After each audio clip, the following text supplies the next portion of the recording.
The monitor's beeping drags me from another half sleep, my neck stiff from dozing in the vinyl recliner. Mum needs her 6 a.m. meds. My fingers find the familiar routine. Counting pills, checking dosages, filling the little paper cup with water. The morning light hasn't reached our living room yet, but the medical equipment bathes everything in an artificial glow. "Good morning, sweetie," Mum whispers from her hospital bed, the one that replaced our old couch. Her voice is paper-thin these days. I help her sit up, supporting her back while she swallows each pill. The routine is muscle memory now, has been for 6 years. My phone buzzes. Another Instagram notification from Brooke. I shouldn't look, but I do. There she is, tanned and glowing on some Caribbean beach, cocktail in hand. "Living my best life," reads the caption. Must be nice. The last time she visited was Easter? Maybe Valentine's Day? The days blur together in this fluorescent-lit purgatory. I shuffle to the kitchen, desperate for coffee. The toast I attempted earlier sits forgotten in the sink, charred beyond salvation. The smell lingers, mixing with the ever-present antiseptic. My stomach growls, but eating feels like too much effort. The coffee maker gurgles to life when my phone pings again. Not Instagram this time. An email from someone named Sean. The subject line makes me freeze. "Regarding your GoFundMe campaign." What GoFundMe campaign? The coffee forgotten. I click the link. My heart stops.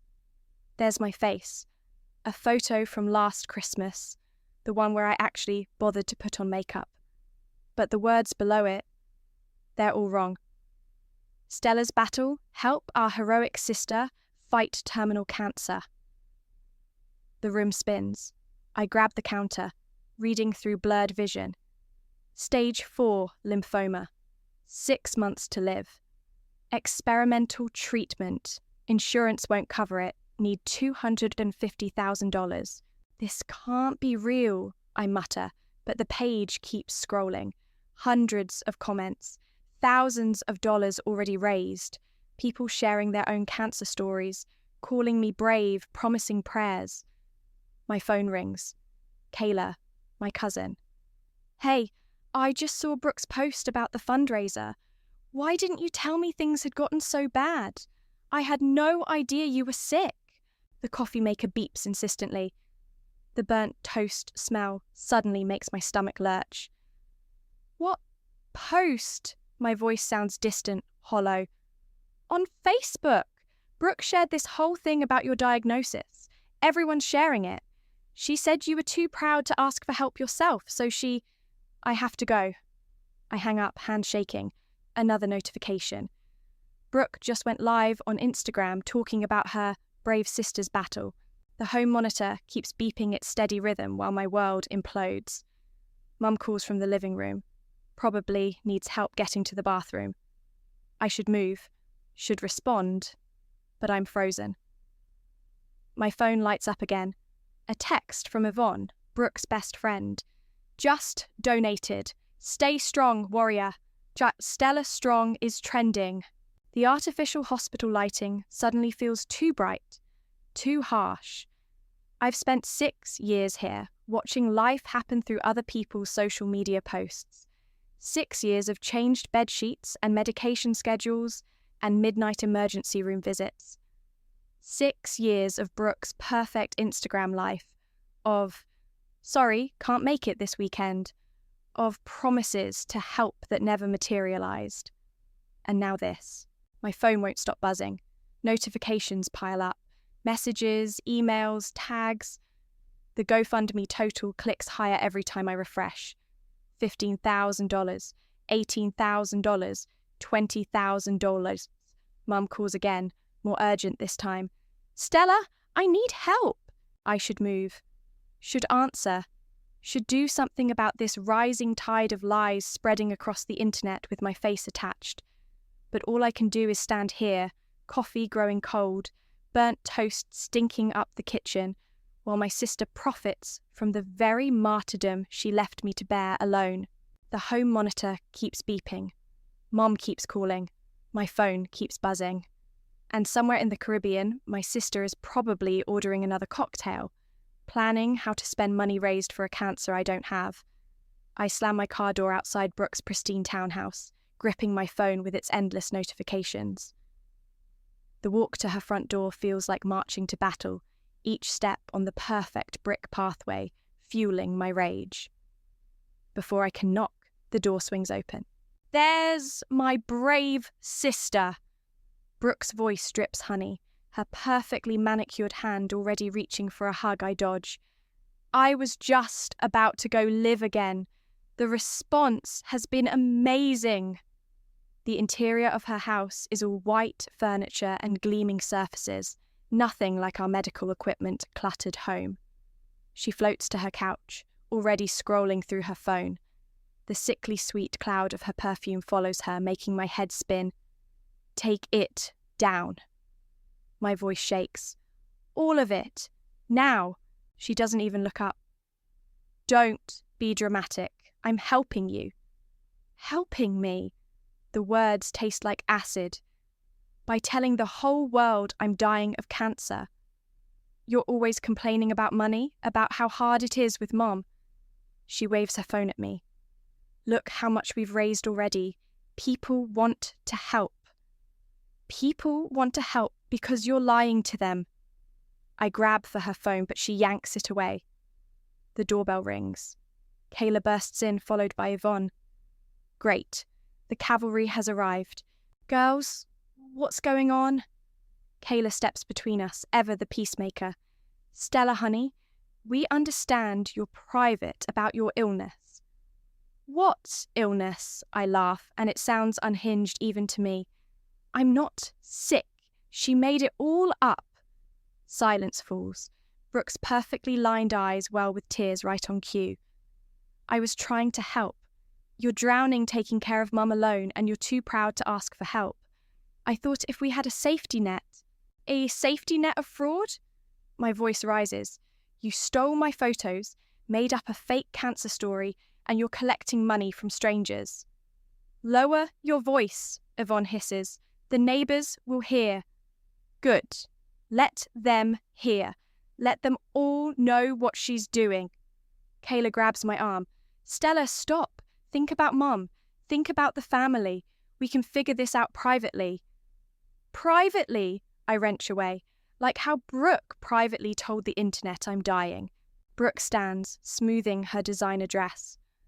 "I'll split it with you, 10%. That's fair, right? You can use it for Mum's care." She pulls out her checkbook. Actually, pulls out a checkbook, like this is some kind of business transaction. The plastic cover crinkles as she writes, the sound making my skin crawl. "You really don't get it, do you?" I stare at her. "You can't buy your way out of this." "What do you want then?" Frustration cracks through her perfect facade. 20%? Fine, but you're being ungrateful. I'm doing this for you." "No." I back away from all of them. "You're doing this for you. You always do everything for you." "Stella," Kayla's voice turns stern, "family protects family. If you make a big deal about this, it hurts everyone. Think about Mum's reputation. Think about—" "Mum's reputation?" I cut her off. "Mum's lying in a hospital bed at home right now. Where are any of you? When was the last time any of you changed her sheets or counted her pills or sat up all night when she couldn't breathe?" Brooke thrusts the check at me. "That's exactly why we need this money. To get her better care, to help you, to help me."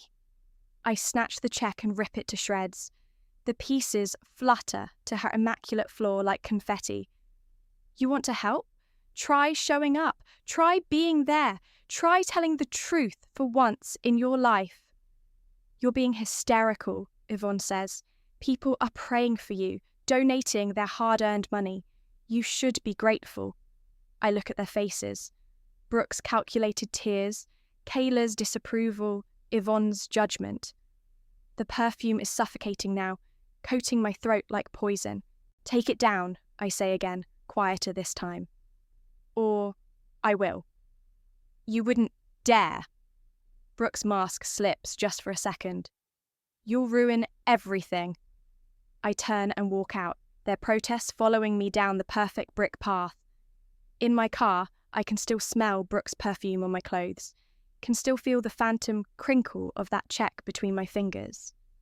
They think I wouldn't dare. They have no idea what I'm capable of. Sleep won't come. I stare at the ceiling, counting Mum's monitor beeps like sheep. The GoFundMe total hit $50,000 before dinner. My phone's been off for hours, but I can still feel it buzzing with phantom notifications. Still see Brooke's calculated tears behind my eyelids. The digital clock on my nightstand blinks, 2:59 a.m. The house creaks, settling into its nighttime silence. Mum's breathing is steady from down the hall. At least the evening dose of meds is doing its job. "California Penal Code 484, a robotic voice suddenly announces, making me bolt upright. My voice assistant's blue light pulses in the darkness. "Grand theft is theft committed in any of the following cases." What the hell? I grab my phone, but I hadn't activated anything. The device continues its monotone recitation. "When the money, labour, or real or personal property taken is of a value exceeding $950, goosebumps ripple across my arms. The voice is different from its usual chipper tone, flatter, colder. I tap the device frantically, but it keeps going. "Shall be punished by imprisonment in a county jail for not more than 1 year. Finally, it falls silent. The blue light fades. My heart pounds in the darkness as I grab my laptop, fingers trembling as I type "California Penal Code 484 into the search bar. The screen's harsh glow makes my eyes water, but there it is. Word for word what the device just recited. "That's weird," I whisper to myself. The old carpet scratches against my feet as I pace, reading through the statute. $50,000 would definitely qualify as grand theft. My sister's tear-stained face flashes through my mind again. I try to sleep, but my brain won't shut off. The carpet fibres catch against my toes as I wear a path between my bed and the window. Each lap brings new thoughts, new possibilities. How many people has she fooled? How many more will donate before someone realizes the truth? The next night, same time, it happens again. "California Penal Code 532, the device announces at exactly 3 a.m. "Every person who knowingly and designedly, by any falsus or fraudulent representation or pretense, defrauds any other person of money." I'm already Googling before it finishes. False pretenses, fraud, more criminal statutes that fit Brooke's scheme like pieces of a puzzle. Night 3.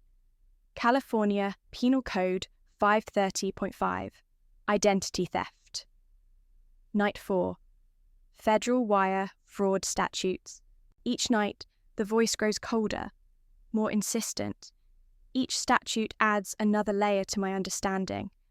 The house seems to hold its breath while the device speaks, as if the very walls are listening. Even Mum's monitor beeps sound different during these recitations, like a metronome keeping time while I connect the dots. I start taking notes, filling a notebook with statute numbers and potential charges. The carpet under my feet is wearing thin from my midnight pacing. Dark circles grow under my eyes, but sleep feels less important than this strange nightly education. My phone stays off. I can't bear to see more posts about my non-existent bravery, more comments from well-meaning strangers sending prayers. Instead, I research. Plan. The voice assistant's nightly lectures feel like ammunition, each statute another bullet in the gun I'm slowly loading. Tonight, I'm ready when 3 a.m. rolls around. The device lights up right on schedule. "California Civil Code 3294, it drones. Exemplary damages, when allowable, in an action for the breach of an obligation not arising from contract, where it is proven by clear and convincing evidence that the defendant has been guilty of oppression, fraud, or malice." I write it down, hand steady now, familiar with this strange ritual. Punitive damages. Of course. Not just criminal charges, but civil penalties too. The pieces are falling into place.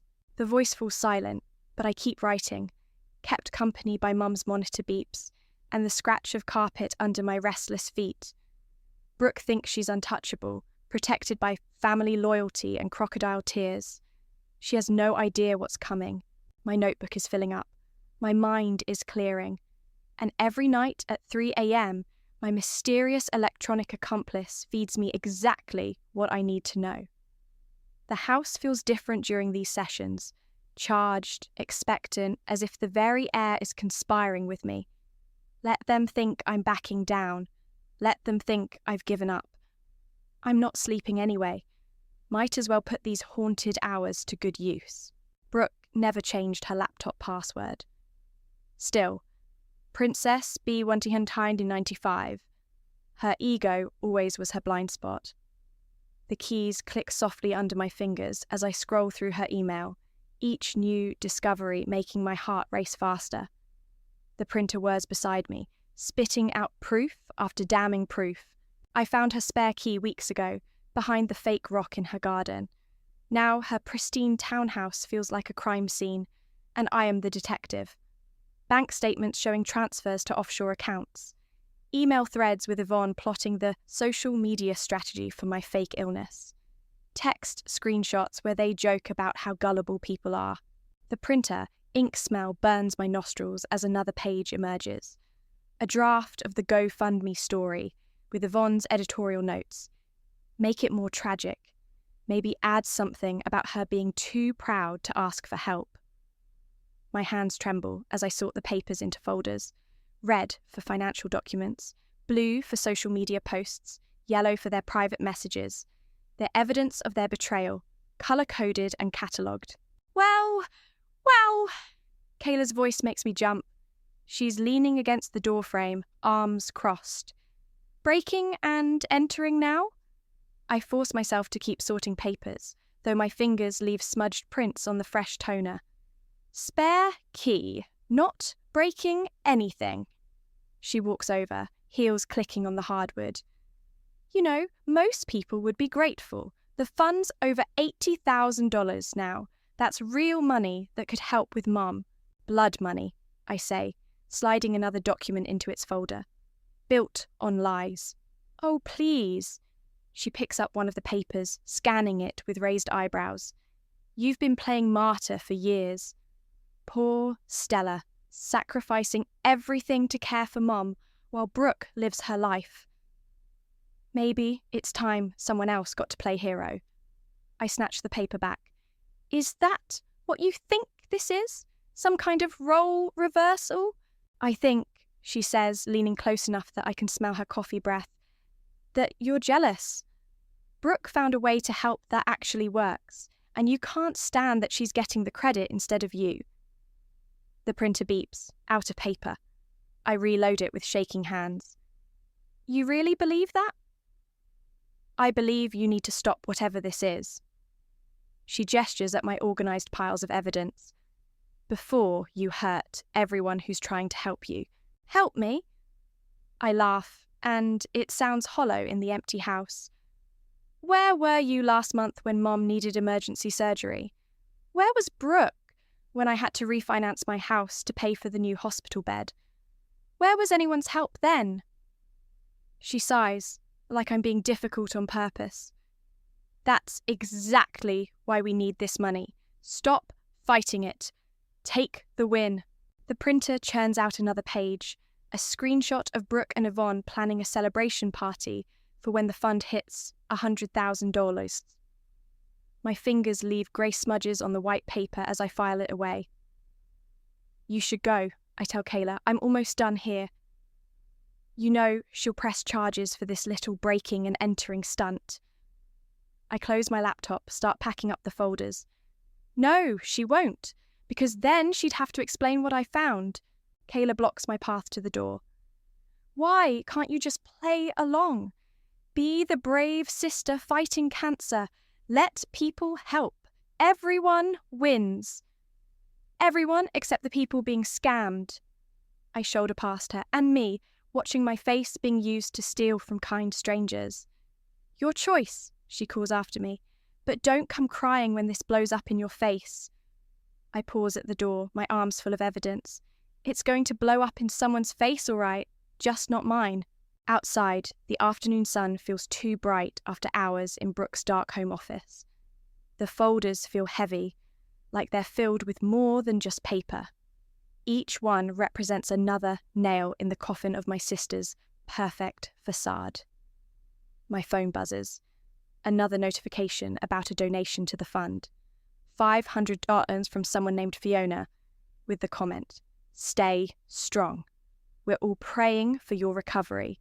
I add it to the blue folder. More evidence, more fuel for the fire I'm about to start. Let Kayla think I'm jealous. Let them all think I'm bitter and small.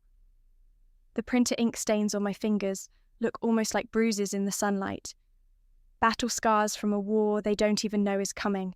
The sequined dress feels like punishment against my skin, borrowed from a life I never wanted. Yvonne insisted, "You have to look the part of the miraculous survivor." My reflection shows someone I barely recognize, painted and polished for Brooke's grand performance. The Miracle Remission Celebration banners look perfect.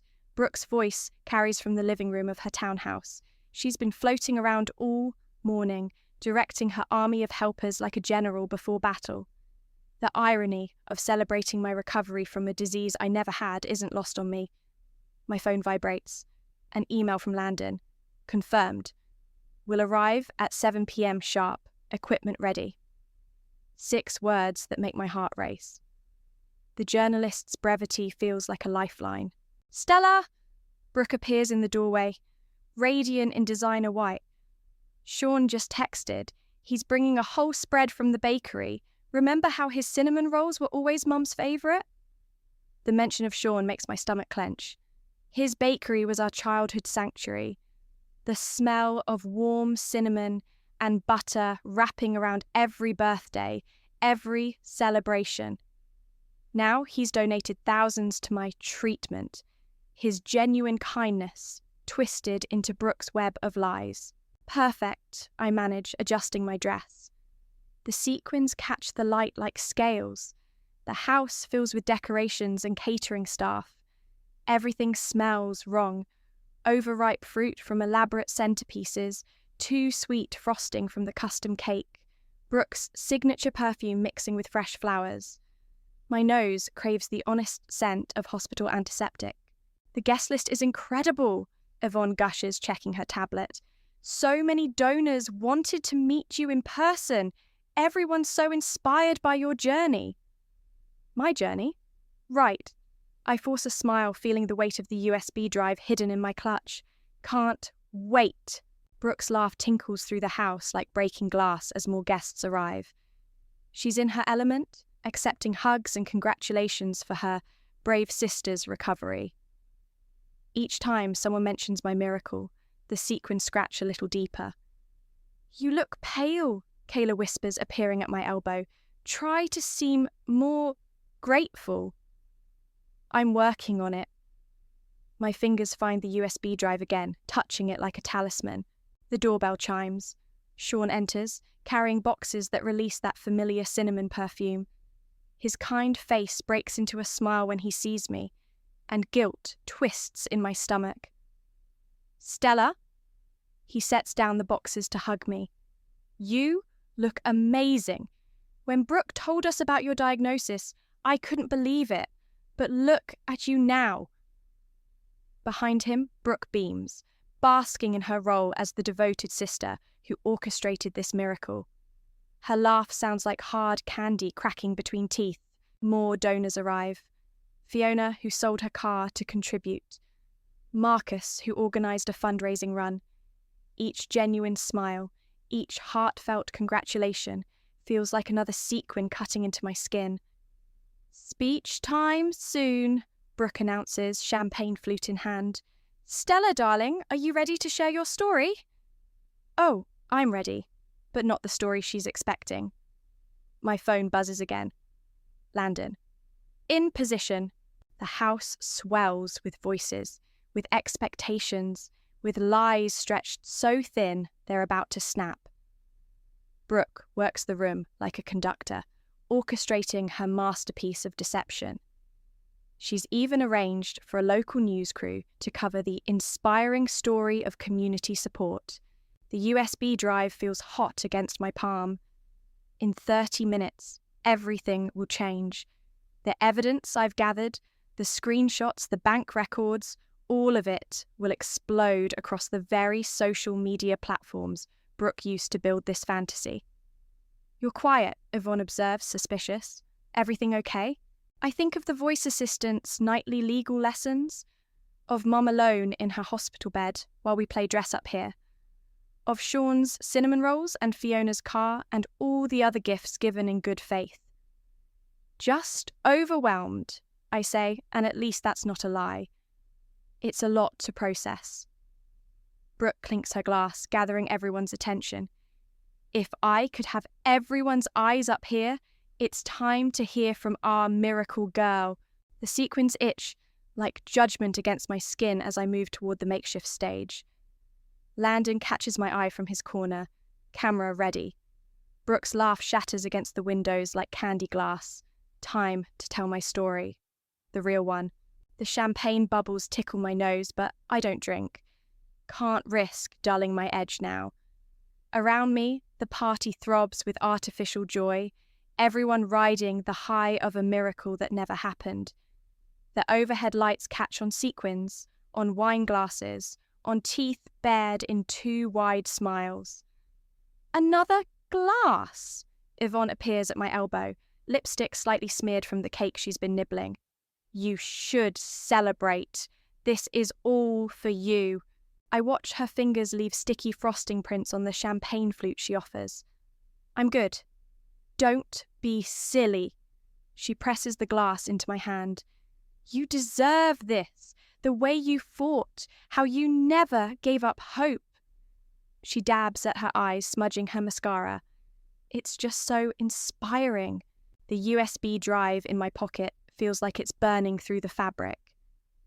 Across the room, Landon adjusts his camera settings with practiced casualness. 20 minutes until the special presentation Brooke's been promising everyone. "Stella!" Sean waves from near the cake table. "Come tell everyone about that experimental treatment. Brooke mentioned something about Germany." Germany. Right, another of my sister's elaborate fabrications. I force my feet to move toward him, the room's colours seeming to intensify with each step. The pink roses in the centerpieces look almost neon. The gold balloons gleam like warning signs. "Oh, yes, the treatment!" Fiona joins us, eyes bright with wine and excitement. "I told my whole prayer group about it. They're all so amazed by your recovery." The guilt sits in my stomach like spoiled cake. These people gave so much, believed so completely. The champagne fizzes in glasses all around me, a sound like radio static growing louder. "Ladies and gentlemen," Brooke's voice cuts through the buzz. She's climbed onto a chair, wine glass raised. "In 15 minutes, we'll be showing a very special video my sister has prepared about her journey." My journey. If they only knew. Yvonne squeezes past me, still licking frosting from her fingers. "This is going to be so emotional. I already warned the news crew they might need tissues." The news crew. Local Channel 5, here to capture an uplifting story about community spirit and medical miracles. They're setting up their equipment near Landon, who gives me an imperceptible nod. "Stella, honey," Brooke beckons me over, her smile stretched wide as a wound. "Come help me set up the screen for your video." I touch the USB drive again as I walk over. Not her video, mine. The room feels like a carnival funhouse. Everything slightly warped, colours too bright, sounds too sharp. Glasses clink like warning bells. Laughter bounces off the walls like rubber balls. The cake's sugary smell has turned cloying, mixing with perfume and nervous sweat. "This is just perfect," Brooke whispers, her arm around my shoulders. Everyone who helped, everyone who donated, all here to celebrate you. No, I think. Here to witness you. 5 minutes, Yvonne announces, clapping her sticky hands. Everyone find seats. The guests arrange themselves in rows of rented chairs. Sean in the front row, beaming encouragement. Fiona dabbing her eyes preemptively. The news crew adjusting their lights, which make the room even more garish, more unreal. Brooke squeezes my arm. Ready for your big moment, sis? I look at her perfect makeup, her calculated smile, her eyes already wet with practiced tears. Born, ready. The USB drive weighs heavy in my pocket as I move toward the laptop they've set up. Landon positions himself by the door, the only exit. My fingers leave damp prints on the drive as I pull it out. This is just so beautiful, Yvonne sniffs, reaching for another piece of cake. Such an inspiring end to such a difficult journey. End. Beginning. Depends on your perspective. The room holds its breath as I approach the computer. Glasses stop clinking. Voices drop to whispers. Even the news crew leans forward, sensing something in the air. My sister's laugh cuts through the silence, sharp as breaking glass. Everyone ready for some happy tears? I plug in the USB drive, my heart keeping time with the loading bar. The room pulses around me. Anticipation, champagne, lies all swirling together in a toxic cocktail about to spill. Time to give them their miracle story. Just not the one they're expecting. The microphone feels slick in my palm as I face the crowd. Camera lights create halos around expectant faces. Donors, neighbours, news crew. My throat closes up for a moment, but then I catch Brooke's smug smile and find my voice. Thank you all for coming, I start, the words echoing slightly through the speakers. You're here because you believed in a miracle, in my miracle. My fingers hover over the laptop touchpad. And you deserve to know the truth about that miracle. Brooke's smile flickers. Landon adjusts his camera angle, the red recording light steady as a heartbeat. Roll the beautiful tribute video, Yvonne calls out, wiping frosting from her lips. I click play. Brooke's voice fills the room. Of course she's not really sick. Don't be stupid. The recording is crystal clear, her conversation with Yvonne from last week. People are so gullible when it comes to cancer stories. We'll be at 6 figures by next month. The champagne glasses freeze halfway to lips. Fiona's hand flies to her mouth. But what if she tells? Yvonne asks in the recording. Please? Brooke laughs. I already offered her 10% to keep quiet. She's desperate enough to take it. The silence in the room turns razor sharp. I click to the next file. Screenshots of bank transfers, social media planning sessions, early drafts of the fake medical story. Oh my God, Sean stands up, his kind face hardening. You made it all up. Stella, turn that off. Brooke lunges for the laptop, but I dodge. Her designer perfume hits me like a wave of poison. The experimental treatment in Germany, I continue, my voice stronger now. Never happened. The cancer never existed. The brave battle you all funded, a complete fabrication. The news crew's cameras were capturing every moment. Landon's steady red light blinks by the exit, blocking Brooke's escape route. She's lying, Brooke's voice cracks. Stella's just jealous. She's always been jealous.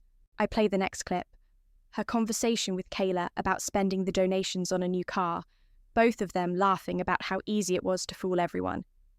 The crowd turns toward Brooke like a tide. The betrayal crackles through the air, raising the hair on my arms. Someone drops a champagne glass. It shatters, the sound like punctuation. I sold my car.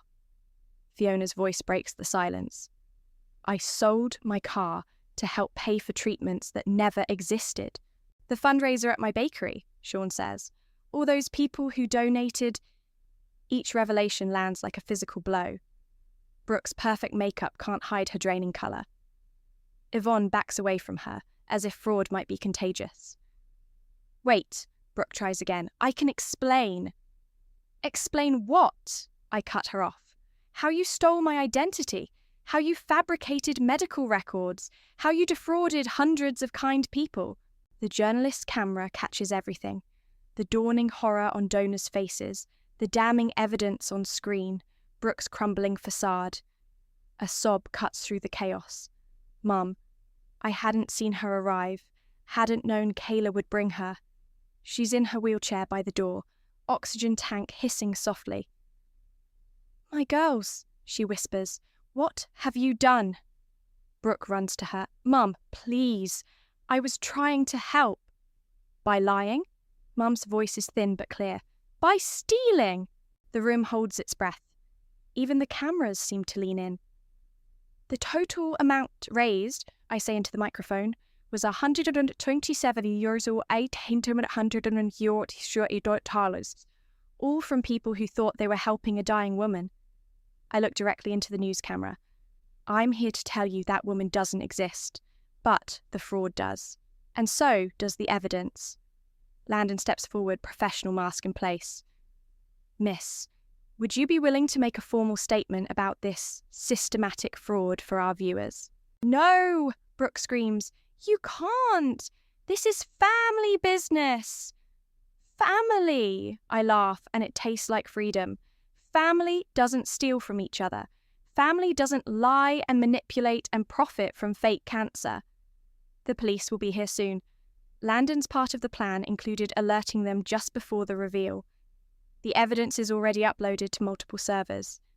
The truth, like Brooke's precious social media posts, has gone viral. I look at my sister. Really look at her. Her mascara runs in black rivers. Her perfect world crumbles like the dropped champagne glass. The victory feels bitter on my tongue, but it's mine. And finally, the truth is everyone's. The police took Brooke away an hour ago. Her mascara-stained face through the cruiser window looked alien, unreal. Now, I stand in the wreckage of her perfect townhouse, stepping over toppled champagne glasses and abandoned plates of half-eaten cake. My phone buzzes. Landon. Stories live. Top headline. Comments sections already on fire. I click the link with trembling fingers. There's my face. My real face, not the saint-like cancer patient version Brooke created. The headline reads, Social media scam exposed. Sister reveals fake cancer fundraiser. The house feels hollow now, emptied of lies and pretense. Yellow police tape peels slowly from the doorframe, fluttering in the pre-dawn breeze. The air still carries traces of Brooke's perfume, mixed with spilled wine and stale disappointment. My voice assistant sits dark and silent on the counter where I'd placed it earlier. No more 3 a.m. legal lectures, no more ghostly recitations of penal codes. Its work, whatever it was, is done. Stella? Mum's voice, weak but steady. She's still here, Kayla hovering uncertainly behind her wheelchair. Take me home, please. I look at them both. Mum's exhausted face, Kayla's smeared makeup and defensive posture. You knew, I tell Kayla, you knew the whole time. She won't meet my eyes.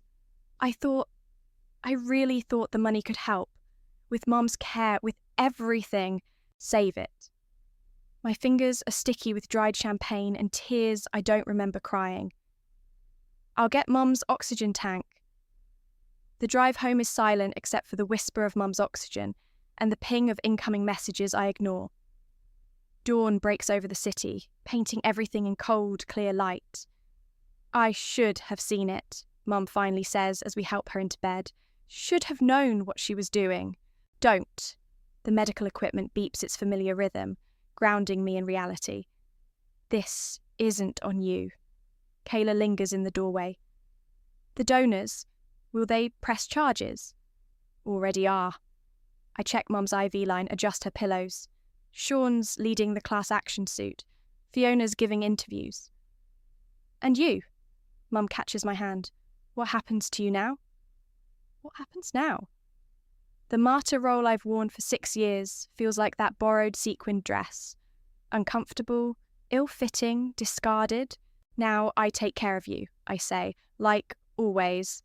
But no more lies, no more schemes, no more family secrets.